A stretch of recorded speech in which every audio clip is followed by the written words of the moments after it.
Hey, hey, hey. Time for another out of this world story from rSpace. My wife wants an open marriage. So I've been struggling with this throughout the week and have run a pretty wild gamut of emotions, along with some pretty unhealthy coping mechanisms that just seems to constantly restart on me and need to hear some honest advice about how I should handle this. My wife and I have been together for 12 years, and together we have 3 wonderful adopted children that are just oozing personality and confidence. I think together we make awesome parents, and I love her with all my heart. Our marriage has not always been particularly smooth. She had a cancer diagnosis soon after we got married that was hard to deal with. She passed an STD to me that she got from her previous marriage that sometimes causes me and her physical pain. She had a bout of a couple of years with alcoholism that almost destroyed us, but we stuck it out, got therapy, and we worked together as a team. Over the last few years, my own health has begun to cause problems in our sex life. I am significantly overweight and have battled my weight my entire life. I have decided to get surgery to help me make significant changes in my physical well-being and have been working hard on being more active at home and at work and being careful about what I eat and how much. But another problem we've run into in our sex life is that she has become increasingly more interested in BDSM play, often bringing verbal and physical abuse. I know that to the BDSM community, this type of play is not abuse, but I very simply cannot think of another word for it. Into the bedroom, in ways that have made me uncomfortable, and neither of us has been satisfied for a while. I thought she was cheating on me, but she says she has not done anything. But she wants me to allow her to explore her interest in BDSM by meeting with a dom that she found online and has been talking to. A lot of her recent activities, strenuous exercise, snapping herself with rubber bands, hitting herself hard enough to leave large bruises on her body, have been at the specific request of her dom. I don't know how to handle this. She says she thinks it will make our own relationship stronger, and to her credit, she has been more affectionate with me and the kids since this all came out.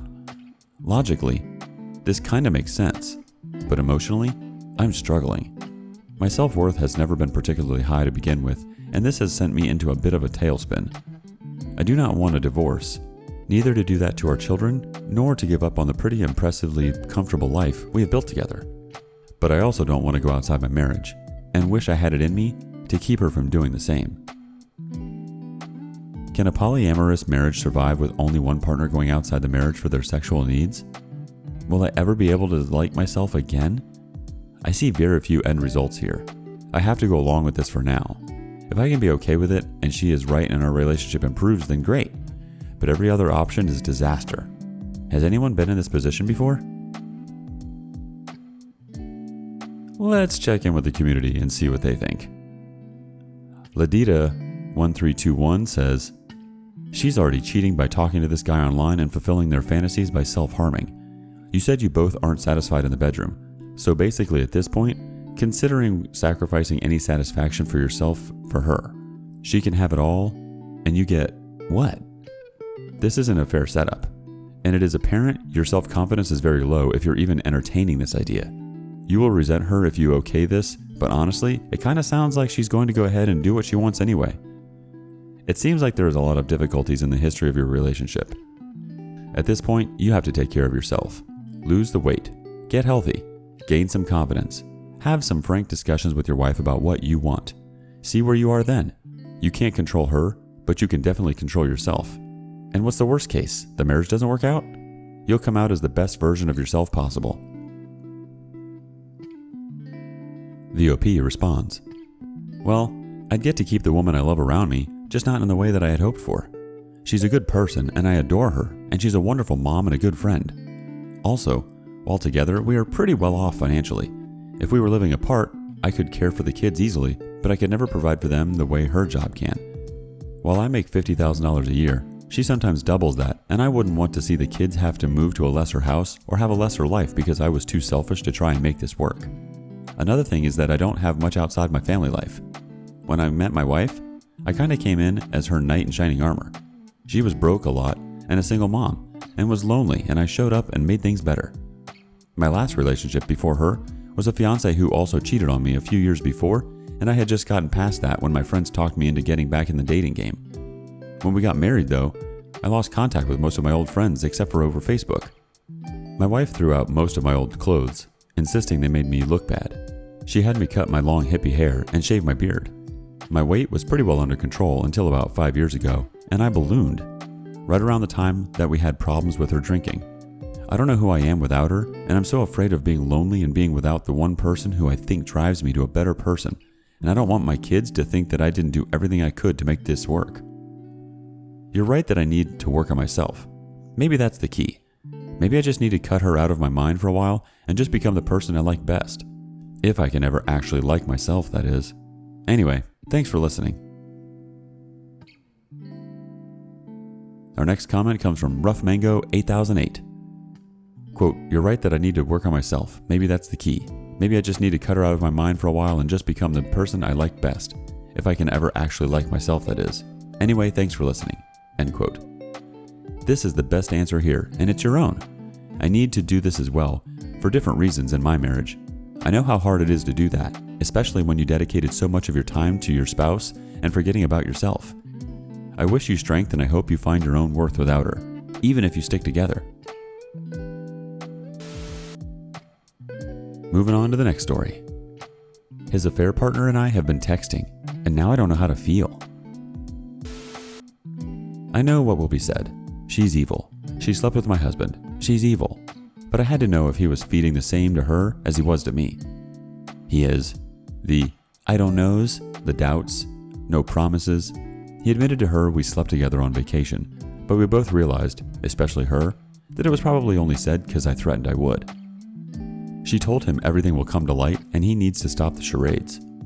Said she assumes everything comes back to me eventually, so it's unsustainable to keep spinning a web of lies. Said she was depressed when we left on vacation as she figured we were working things out. But then she found a sense of peace that at least a decision had been made and she was free.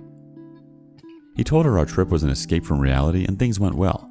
But then he and I had a talk and he was no more closer to a decision. She told him it was unfair to be intimate with someone and then not give them an answer.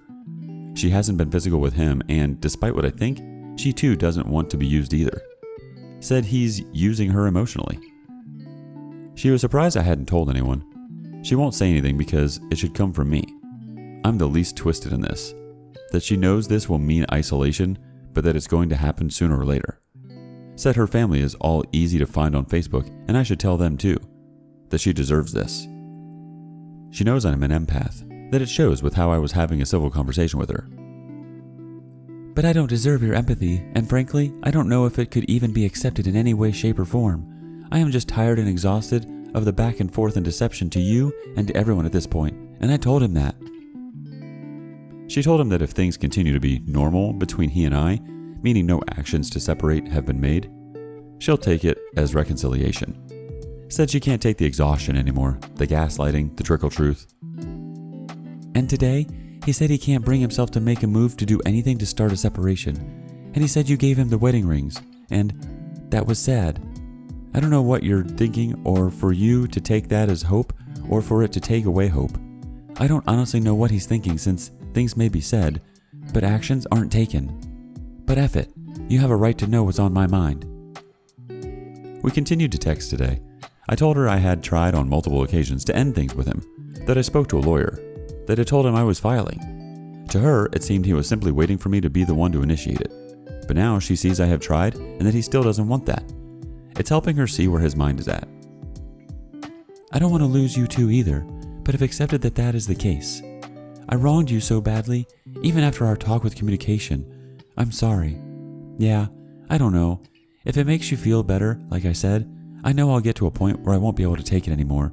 So if anything, maybe he's just waiting for me not to be an option. I don't freaking know. I kind of just want our friends to know at this point, so the readjustment can begin.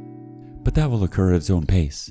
Enjoy your weekend, and thank you again for being open and talking. If you have questions, I'll answer them. Combing the memory, it seems like we've pretty much talked about everything. So yeah, here I am confused and conflicted to all hell. I know it could be all lies, but something in me says it's not. Maybe it's my empathetic nature. But it was very helpful to speak to her again and get all the answers I needed. Let's check in with the community, starting off with Snoo Owls 46. I think you are giving too much time to what your husband thinks and wants. It's about you and what you want for your life. Maybe you should be angry your husband is so indecisive. I'm an empath too, but I had to learn over time not to take care of other people first. It's a hard situation for you, and you are in charge, but from my perspective, I would be crushed. He's so indecisive, and I'm not sure I could recover from that. You deserve the best. Next comment comes from NWTGM1. Here's another issue. The affair partner may be lying too about things, just like your wayward husband. She too is a wayward. They downplay, minimize, or cast blame to the other. In no way do I think she is in the same boat as you here. Here's the thing. I've been on this forum and others, and unless the betrayed spouse takes a hard line, makes it known to the wayward it's all in with reconciliation and they must do everything on the list. Yes, they take a step back sometimes, but not on the contact with the affair partner. Or the relationship is done. If the betrayed spouse doesn't do that, allows the wayward to waffle 9 times out of 10. They repeat or continue being the a-holes they are, and it ends anyway. Those betrayed spouses who take the hard line, draw that line, are clear with the boundaries. The few waywards who adhere, there is more of a chance of reconciliation for real. I've seen it over and over again. A betrayed posts, "I should have listened." Fortunately, in my experience, my wayward husband, the moment he was caught, cut all contact, scheduled therapy. He did those 2 things without me giving him the list. The OP closes us out. "Oh, trust me, I fully know nobody is in my boat." He once said, "We're all hurting," and I cut him off. I said neither of them could ever feel what I'm feeling. They might share hurt because they were the betrayers. But as the betrayed, there is no way they could even feel a fragment of my pain. At this point, I don't really want a reconciliation. I look at him almost as a stranger, but I'll be damned if they get a happily ever after. I even told her what his mom told me, that she would never accept the affair partner, that his whole family, who loves me deeply and dearly, would always resent her and I will always be a part of their group. She has no real future with him, but she'll find out in due time, and I will tell her family. They're ultra religious and will probably ostracize her for years to come, and she deserves it.